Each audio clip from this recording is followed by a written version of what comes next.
Remember, don't steal or do anything dishonest. Your government hates competition. Anonymous News. As the world turns, what's new has our full attention.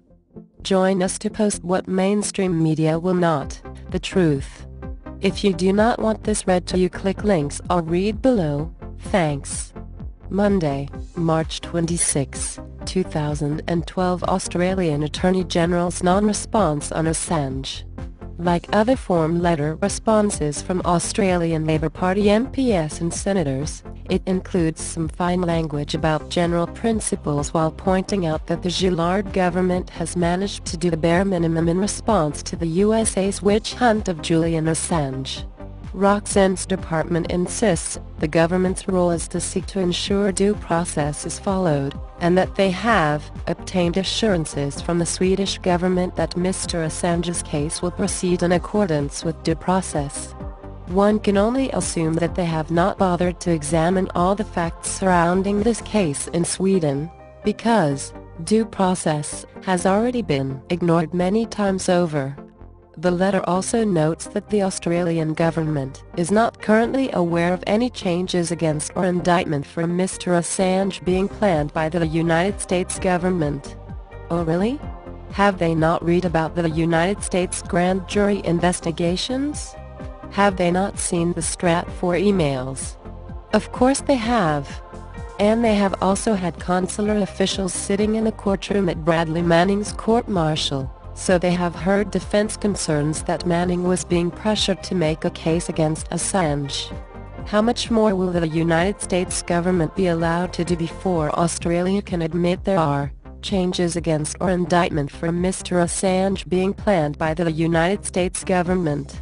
Finally, the letter assures us that, should Mr Assange be extradited to the United States, the Australian government would seek the same assurances in respect of any legal proceedings that might arise as were sought from the Swedish government. How reassuring is that? It's virtually a promise to do nothing. Again.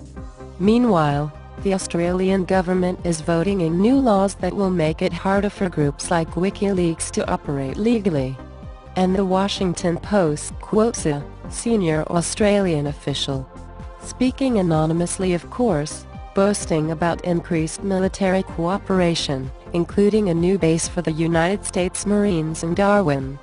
Both major parties in Australian politics support these new laws, along with closer military cooperation with the USA, while the only party prepared to even discuss Julian Assange's dire plight is the minority Greens Party. If you are not happy with this state of affairs, please contact your elected representatives and let them know that your vote depends on their response. Update: it gets worse.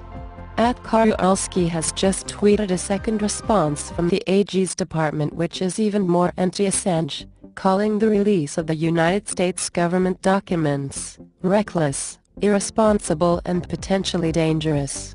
A photo of the letter is here and details should be on @Kowalski's blog soon.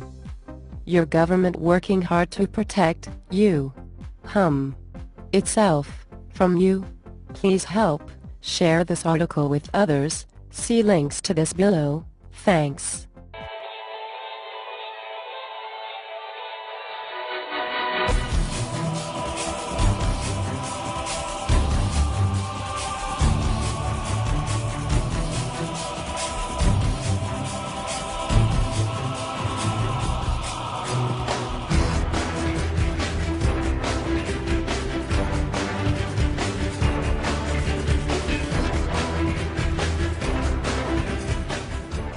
The heroic fight with us.